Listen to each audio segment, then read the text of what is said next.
नमस्कार, she inspires के इस नए एपिसोड में आप सभी का स्वागत है। आज वुमेन्स डे के ओकेजन पे I feel extremely proud to introduce one of the youngest guests that I have had on my show. She is Rituja Lingampalli. And to introduce, she's the youngest, as I say, she's just turned 24 and she's already an ICF certified wellness and leadership coach. She's a business mentor to, life coaches. She is an author already, and now she has also established her own self-leadership academy. Prior to becoming a coach, she has worked as a program analyst, with a tech company as well. So you can see why I'm so happy to introduce Rituja today because, at such a young age, she is such an achiever. And today we are going to learn the secrets from her itself. Welcome, Rituja. I'm so proud to have you here on the show today. Thank you so much. Thank you so much for inviting me. And I love your show. I've watched all your episodes. And She Inspires is such a wonderful name. And I feel very privileged to be here and to be a part of this conversation. Thank you so much. That's so kind of you, Rituja. So, you are so young, and as I mentioned, all your achievements, so Mm.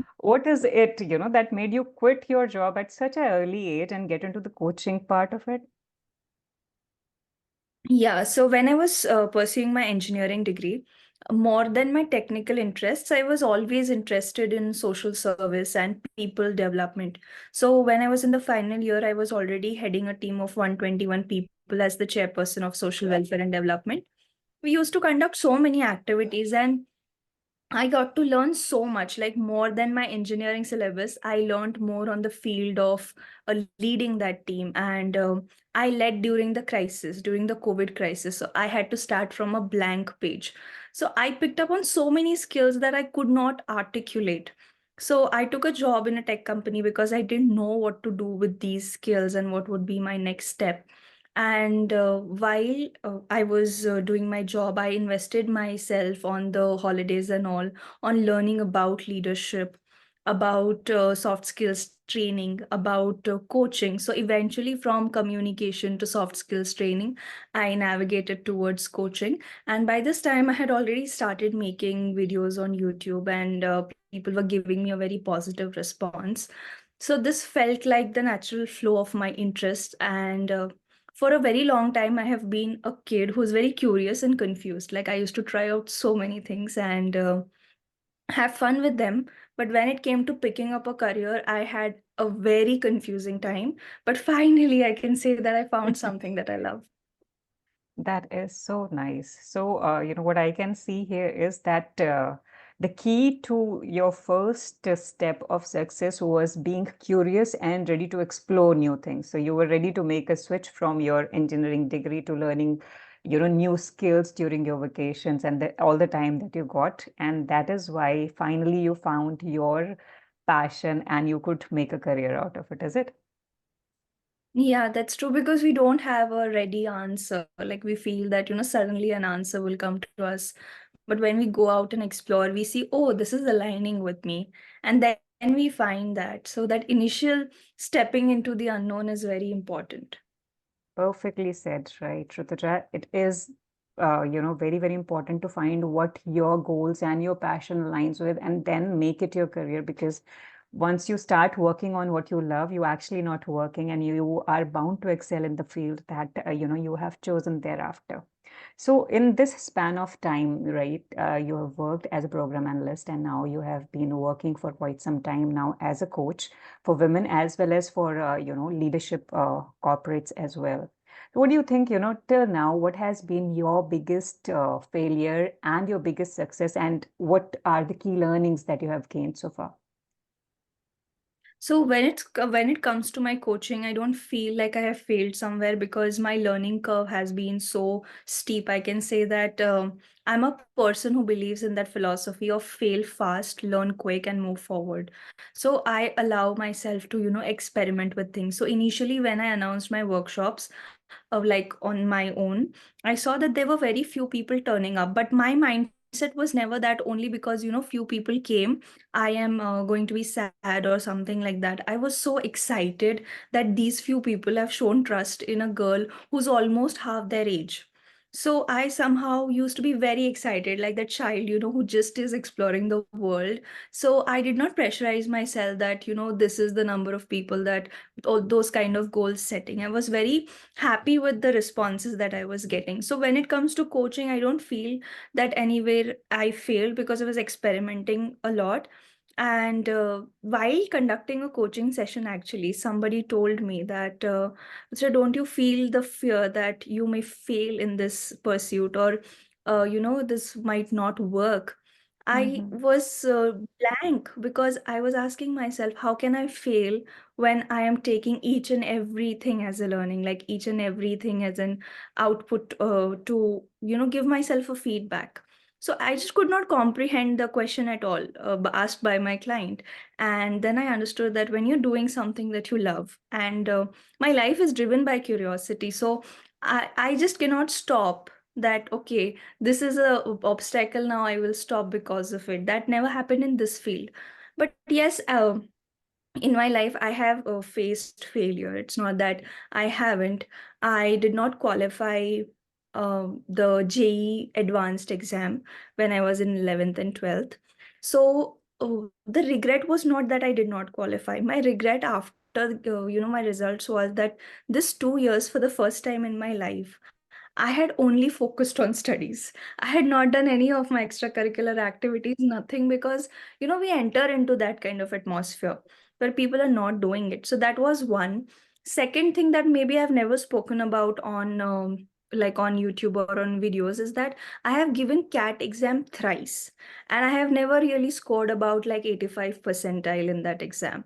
So, me being good at management, I have seen that when I was the chairperson of the social welfare and development, I'm still learning management by running my own business. So it's not that I'm not good at it, but somehow in that exam, I'm not able to, prove that in 3 hours. That was just not Hmm. happening. So I decided that my interest to learn administration, my interest to understand business will not stop here. And surprisingly, today some of my clients are people who have graduated from like top B schools as well. Wow. So that's the mix of my failure stories and my learnings. तो अगर मैं सही समझ पा रही हूँ आपको ऋतुजा, तो I love that line when you said that my life is driven by curiosity. और जब हम hmm. When whatever we doing, जब जो भी कुछ हम कर रहे हैं, हम अगर उसे इस सेंस में लें कि हम अगर वहाँ बहुत ज्यादा सक्सेसफुल नहीं भी हो पाएंगे तो कुछ ना कुछ तो सीखेंगे ही।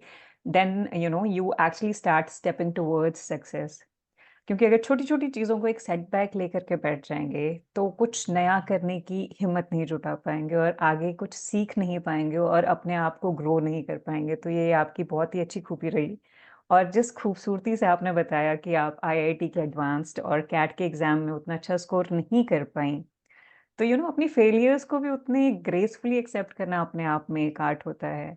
दूसरी चीज़ जो आपके इन फेलियर्स से समझ में आती है वो ये है कि कोई सिर्फ़ एक ही रास्ता नहीं है जो आपको आपके डेस्टिनेशन की तरफ लेकर के जाता है। अगर कैट का एग्ज़ाम क्लियर नहीं हुआ तो इट डज़न्ट मीन कि मैं कुछ और एडमिनिस्ट्रेशन में या मैनेजमेंट में नहीं कर सकती, but you found another way to reach it. अब आप अपनी अकेडमी चला रही हैं and you are growing and while you are learning, तो आप अपना तो बेनिफिट कर ही रही हैं और बहुत सारे और लोगों का भी उसमें भला हो रहा है। तो I hope that this is the key learning that people take.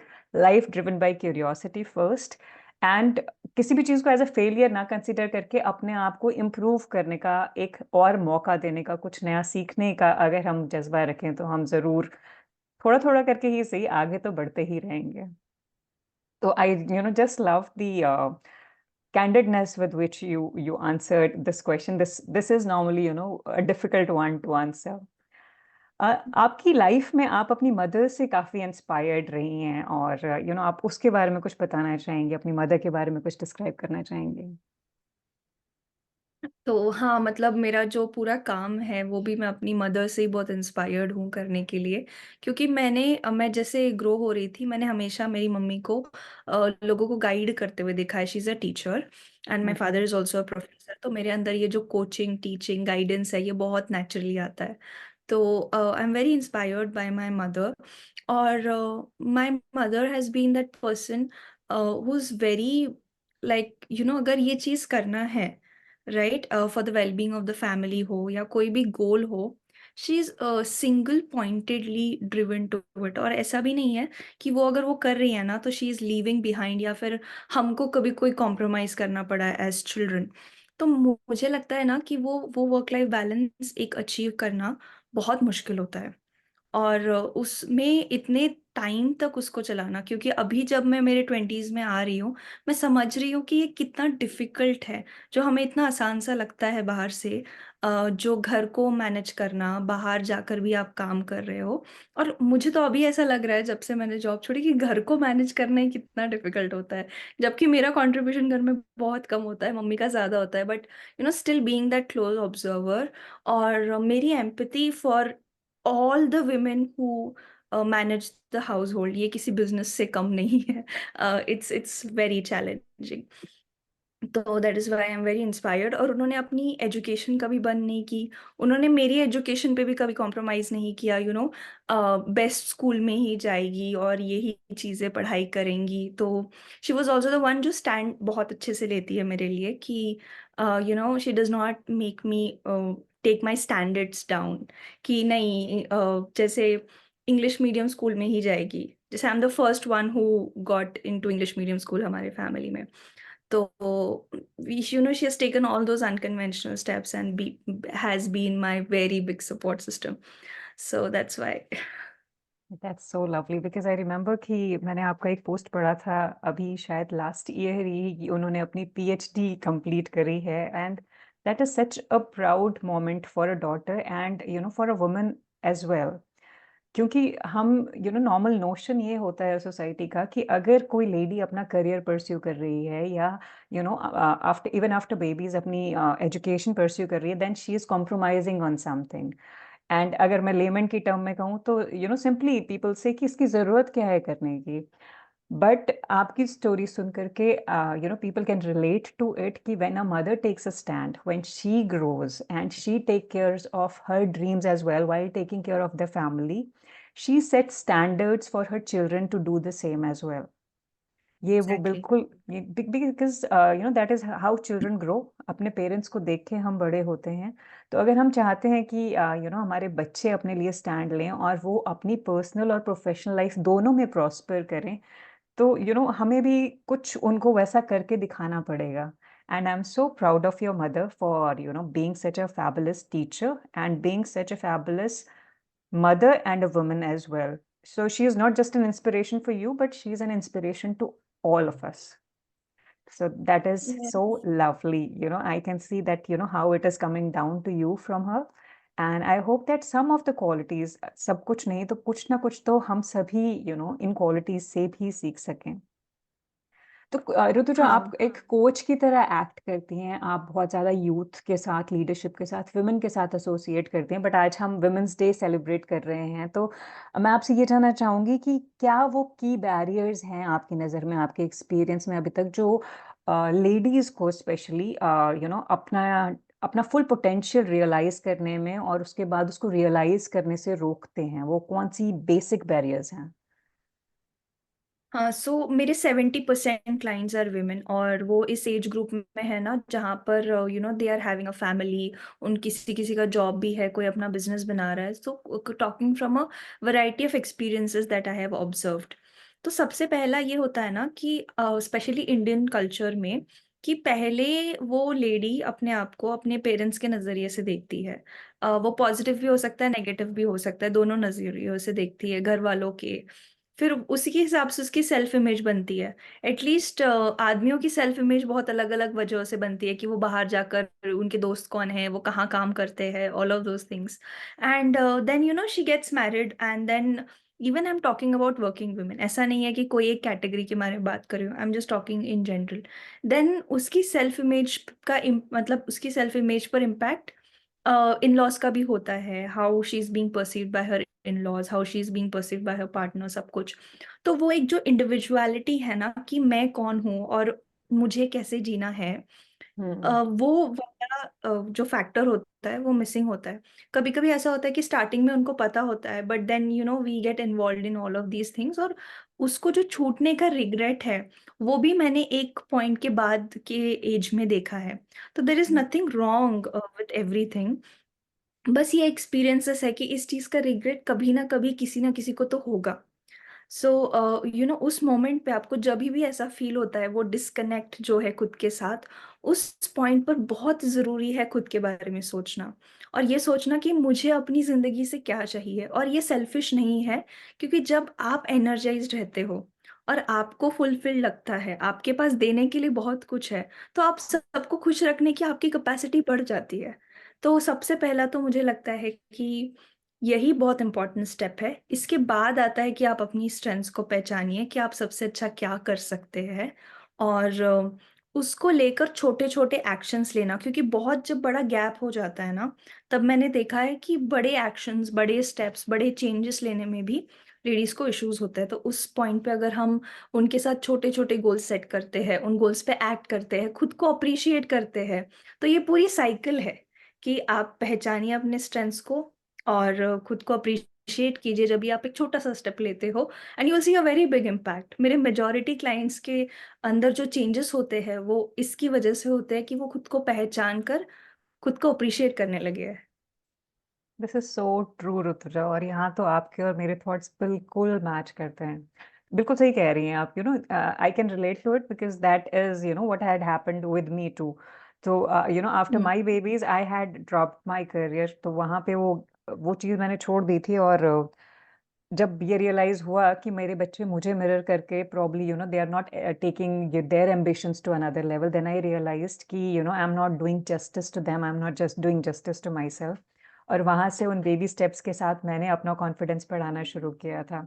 तो सबसे ज़रूरी यही चीज़ होती है कि जब जिस मोमेंट में भी आप वो चीज़ रियलाइज़ करें। बट होता क्या है कि शुरू में आपके अंदर बहुत एनर्जी होती है, एंड देन धीरे धीरे धीरे होते होते आप बहुत सारी रिस्पॉन्सिबिलिटीज़ में एंगेज होते चले जाते हैं, इतना एंगेज हो जाते हैं कि आप अपने बारे में कंप्लीटली भूल जाते हैं।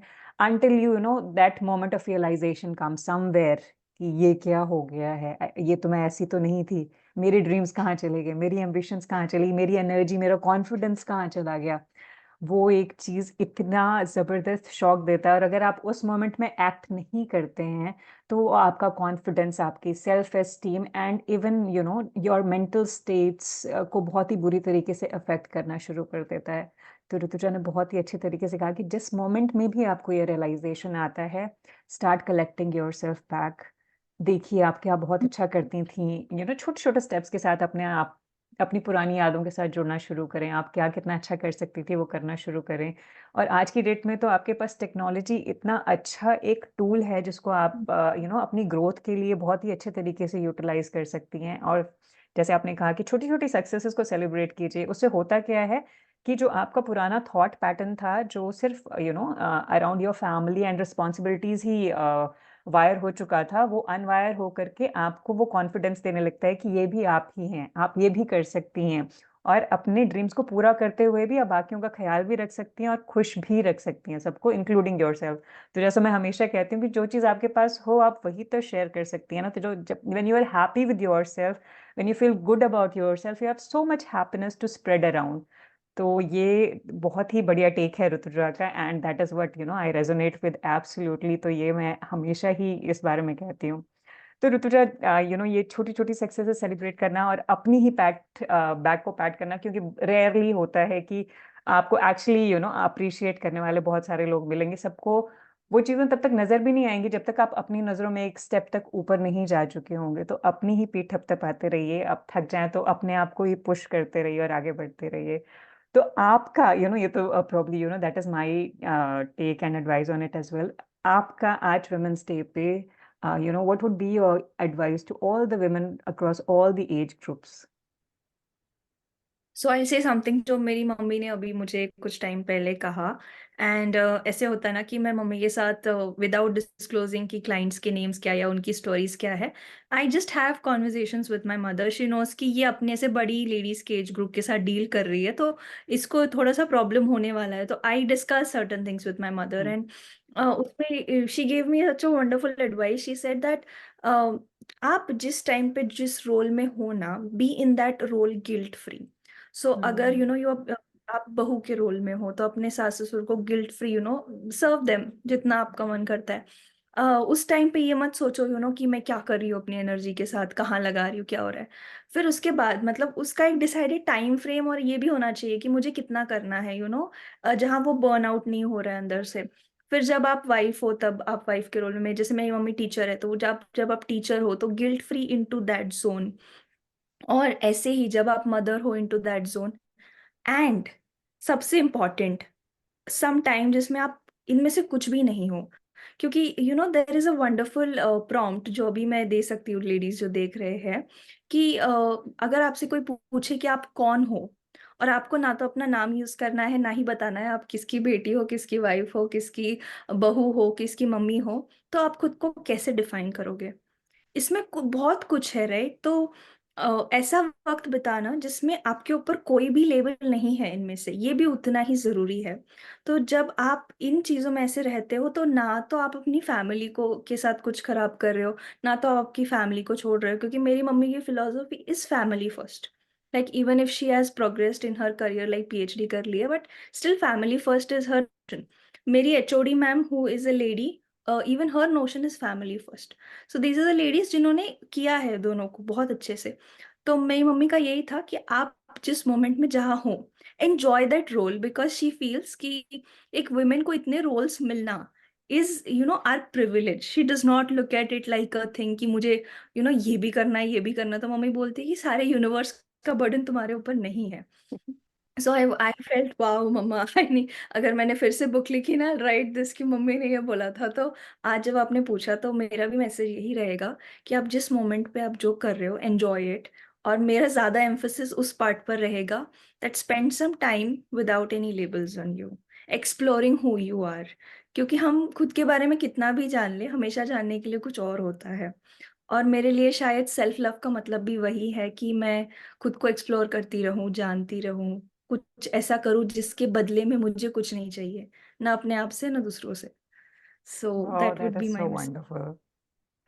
That is so wonderful. हाँ। सो कितने प्यारा डिस्क्रिप्शन था। So special mention to your mother, doctor Reena Subhash Maknikar, कि ये जो आपने लाइन अपनी प्यारी सी बिटिया के लिए बोली थी, वो आज कितने सारे लोगों को इंस्पायर कर सकती है कि जब तुम जिस रोल में हो उसको गिल्ट फ्री करो।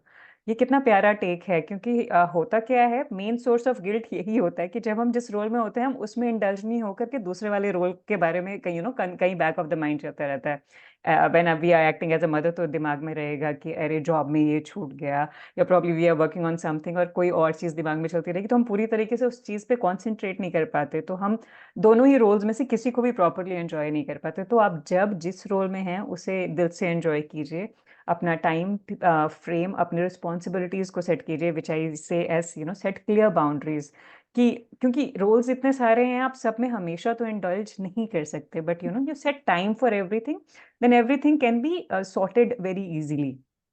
तो set clear boundaries, appreciate that, and अपने साथ एक लेबल फ्री टाइम स्पेंड कीजिए। और पता करना, अगर अभी तक आपने नहीं किया तो पता करना शुरू कीजिए कि बिना इन लेबल्स के आप अपने आप को कैसे डिस्क्राइब करेंगी, ताकि आप अपने बारे में जानना और अच्छे तरीके से शुरू करेंगे। तो that was such a wonderful advice on this women's day from Rutuja Lingampalli. And to add on to it, मैं एक छोटा सा कोट बोलना चाहूंगी, which says that a woman with voice is definitely by definition the strongest woman.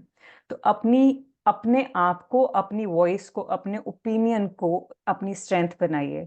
ये जरूरी नहीं कि हमेशा कोई और ही आपको गाइड करे और किसी को आपको फॉलो ही करना है। जहां आपका गट कहता है, जहां आपकी इंस्टिंक्ट कहती है कि ये चीज सही है, और आपको अपने लिए खड़े होना चाहिए। जैसे ऋतुजा ने कहा कि उनको अपनी मदर की ये क्वालिटी हमेशा सबसे अच्छी लगी कि she takes a stand for herself and for things that are right.